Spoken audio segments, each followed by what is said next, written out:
I mean, with seeing all these people now, he had to have a physical element that nobody else had. Like he had to have some type of physicality, and I'm not just saying jumping.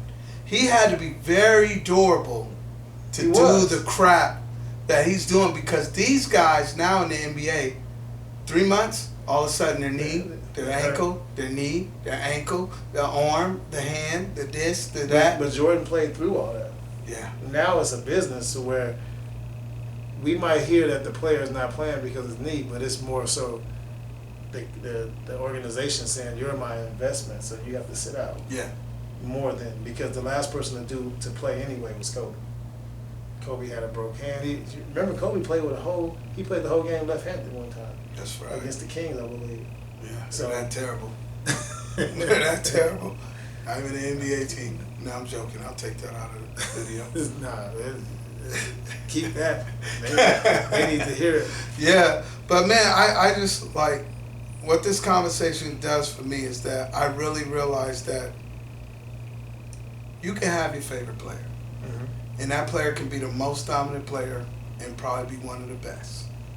But to not take in consideration what those players have done, what they went through, and how different that era might be, because a quarterback from now can't play in the era of the 90s. No, hell no.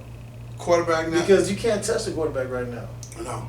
And back then, that's what you wanted to do. Oh my God. Quarterbacks got hit way after the play. I bet you Joe Montana wakes up dreaming of Lawrence Taylor. If you, as a quarterback back in the day, if you threw an interception, they was coming for you. Somebody was coming to hit you. Yeah. Better lay down. You better lay down. Better lay down. Out of bounds. Yeah. Nowadays, you can't even do it. You can't even hit it. You can't even look at the quarterback. Nah. You just gotta grab him and tell him, hey, you better not move. Yeah. You better not move. And if you fall out, you get in the flat. Yeah. So yeah, I think that's what's hard. But what I will say, in football, I don't know about basketball, the amount of size that they have in speed is just unimaginable in the strength. Well, basketball is also basketball. They're bigger, faster, stronger right now. They're bigger, faster, stronger, and they have a lot more better players. Yeah. Like in the 90s, it was a little watered down. You have your top 20, 30 players, and then the rest. But now you're a good 60 players deep right now in the NBA, Yeah. if not more.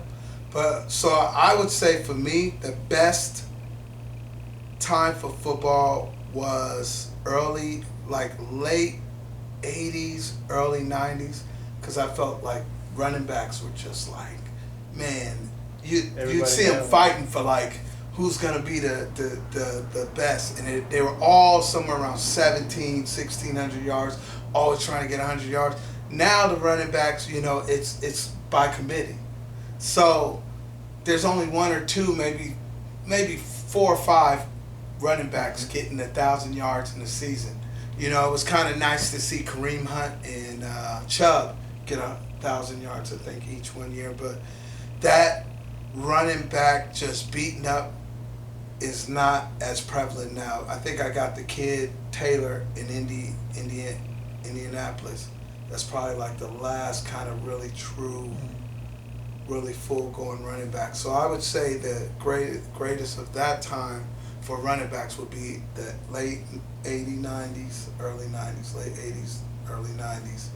I think the best dunking for basketball for me was probably 93 to early 90s to 2000s. So no, it's mid to late 90s to about 2010 for me. Like, hands down, best dunker of all time is Vince Carter. Yeah. That's in the game. In the game. That's game dunk. In the game. Yeah, he's doing dunk contest dunks in the game. He's jumping over a 7-footer. Yeah. From free throw line, one step. That was probably the last really good dunk contest. Vince's? No. What would you say? We got what's his name? Gordon. Aaron Gordon and Zach LaVine. Oh, I did forget about that one. So that That one was nice. that was probably, That that was was probably nice. the best one I've seen.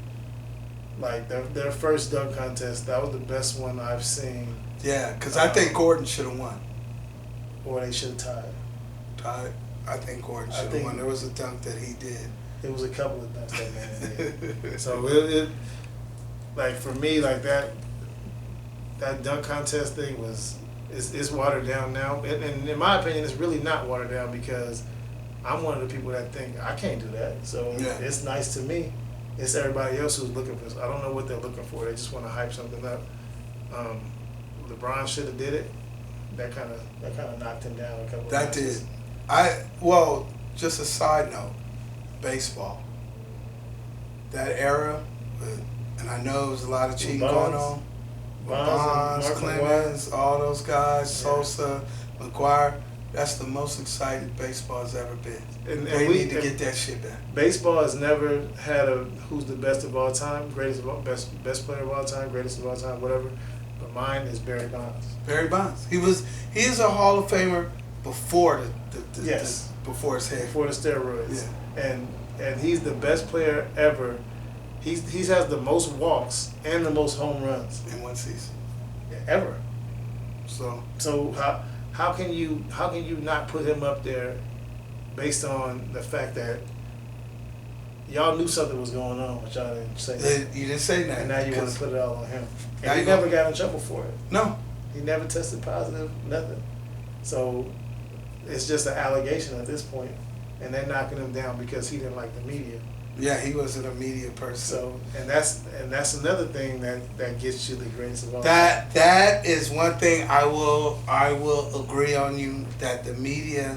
Control. But the it whole sucks, right? Because the media pays your bills, you know, like, and they don't pay all your bills, but those media people promote something that make people want to buy, and it sucks. It's like and I guess we could table the GOAT and GOT, greatest of that time. I think it's a more important conversation than the GOAT. That's basically what I wanted to get across there. But I think it sucks, you know, because I feel bad for players that get a bad rap in the media because it's hard to get out of that. Your boy Kyrie, he's in trouble. He's in trouble. He's got a serious uphill battle with the media. that's not fair. With the media. It's not gonna. So if no matter what team he goes to, if they lose, they're gonna be on him and say he's a disruptor. He's a T.O. Jr. Team Obliterator.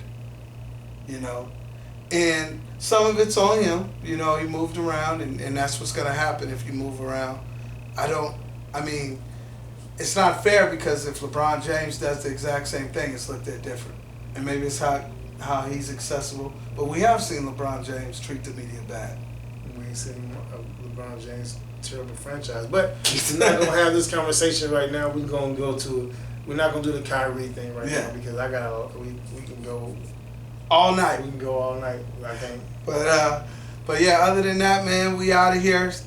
Another episode. Two dads on the couch. In the garage, and we're going to be coming back at you. I think we're going to have some guests here next time to talk a little bit about their kids being off in college and stuff like that. And we've gotten a little bit of our kids being off in college and maybe have some info for you. But we out of here. You guys have a good day. Peace. All right.